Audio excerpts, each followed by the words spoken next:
I'm going Buffalo, Josh Allen. I can't. I wouldn't know what the spread is. I wish there was like a simulator that would be like we could just kind of put any team together and be like what would be like what the books would make it. Ooh. You know what I mean? That would be cool. But that'll have to be a pick 'em, bro. I would think that it'd be like a 2.5 or Buffalo, a 3.5 maybe point. maybe 1.5, 2.5. I don't think it's that close. I think that the books would have it at 2.5, 3.5. 3.5, maybe Buffalo. Buffalo. Yeah, and Buffalo. Yeah. Yeah. So anyway. Welcome, I am here, 1986 to the stream. Hey, welcome to the stream. You're late. What do the Ravens need to do to fix their problems right now? Oh shit! I don't know. I think they need to just let Lamar Jackson. He needs to play a little bit looser. He's playing a little bit tight. And like you said, like you pointed out, he had plenty of opportunities to run the ball, and he didn't. Right. And he finally ran the ball at the end of the game for like 40, 50 yards. And he got a touchdown. Yeah, and he got a touchdown. So it's like, did he get a touchdown? Oh, he did get a touchdown. Yeah, but it's like, bro, loosen up a little bit. He want to stay in the pocket, stay in the pocket, stay in the pocket. He needs to bring back that dynamic offense to where, well, that dual threat where he can run the ball and he can throw the ball. I think he needs to just loosen back up, man, and they'll be fine. That's funny you say that because there was an interview with Lamar Jackson at the end. Marty, if you can actually pull the clip right up, this is actually what he said. Marty, roll the tape. Looking back, you feel like there were some opportunities to run today for you that you may have passed up? Yeah, my mama just told me that. She just cussed me out, so like I'm mad. So like we gonna get after it. I ain't gonna lie to you. We gonna get after it. I can't wait till this bye get on. Like, we got the Giants coming up. I'm ready to go. Like I'm just ready to go, man. So what did she cuss you out about? She said it was lanes I should have took and ran, but I was just trying to let guys develop routes. We had developing routes. I was just trying to go through my progression. But yeah, she right. I'm gonna do my.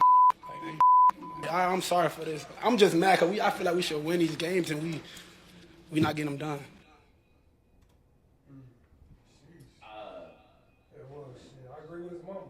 Yeah. Run the goddamn ball. I agree with his mama. Run the ball, boy.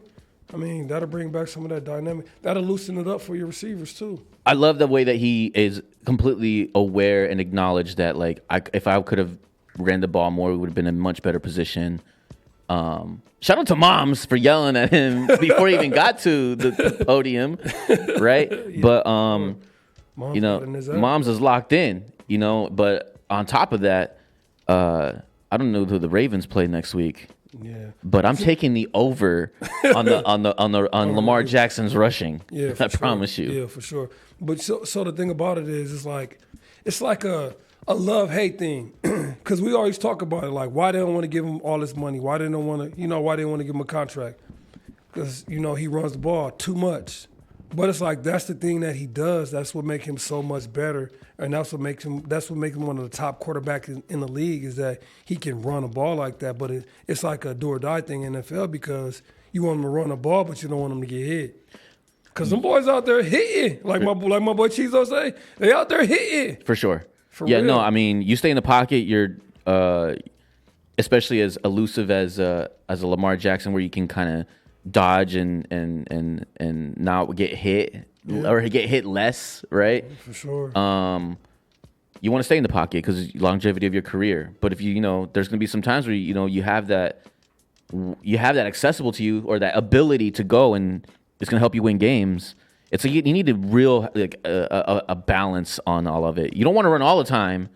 It's funny, right? Because right now we're complaining. Like, you had all these opportunities to run, but that's what we were complaining in the beginning of the year. He keeps running, he's going to get hurt. Yeah, for sure. Right? And now that he's not doing that, well, it's costing him some games. And now we're like, well, should we have him run now? You know what I'm saying? So it's like, well, what about our argument before, where we're like, well, if he keeps running, he's going to have a long career. Yeah, for sure. So it's like, well, what do we want? Yeah, for sure. And I'm not a Ravens fan, but as a football fan, and if I was a Ravens fan, a diehard, I'd be like, get in the end zone. We need a Super Bowl, right? Yeah, sure. The Lamar Jackson. If I want a longevity career, I guess I just got to be either a better quarterback and make these plays in the pocket, or I got to be myself.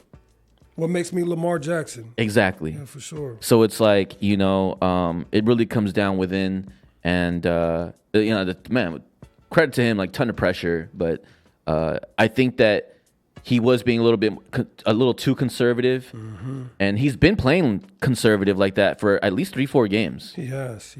He hasn't been hitting those rushing yards like how he was in the beginning of the season. He scaled that back. Yeah, for sure. And so now that we've seen that it's costing games, well, we just saw him in an interview. He's like, man, fuck that. I'm fucking running this shit. Yeah, for My boy, thank you, because I'm putting the house on. You're over. On the fucking rushing yards next week. I don't care who you playing. It's like he got in his own head. Like, you know what? He was conscious. It's like he checked himself right there in front of us. No, I'm just saying. Before that, when he wasn't running the ball, he wasn't taking over. It's like he made himself conscious. Like, you know, I got to stay in the pocket if I want longevity. If I want to be considered, a real quarterback, a pocket quarterback, I want to sit back and throw the ball. I think if you heard what he said, he was like, "Look, I was trying to let the play develop themselves and let my players develop the play. Yeah. They just weren't being developed." And I think like after a first half, if you're seeing that like my teammates are struggling to just get these plays to get to what they're needed to be, then I think I need to come in and step in real quick and do what I need to do. Mm-hmm. And there's that consciousness that you need to have in gameplay, where you make those decisions without needing the coach or anybody. You're just like, I'm gonna just do it. For sure. Which takes fucking balls, by the way. But seriously. Yeah. Nonetheless, Marty, if we could put up the playoff picture for the AFC, please. This is what it looks like. As we see, Kansas City's, of course, in the top. Buffalo's right behind them. The 3 spot, Pittsburgh, Houston, Chargers, and then now we have wild card spots.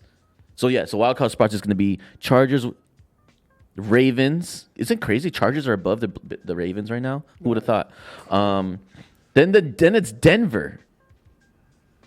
So there are 3 AFC West teams in the fucking playoffs as of right now. And this is what I'm trying to tell you is that if the playoffs started today, Denver would go against whoever the winner is of because Kansas City would going through a bye. Yeah, that would get a bye for sure. So the winner of I think Pittsburgh and Denver. Denver, yeah.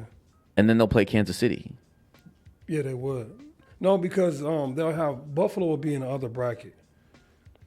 So that way Kansas City and Buffalo could meet in the AFC. So it wouldn't be like that. It would probably be the winner of Pittsburgh and Baltimore, maybe.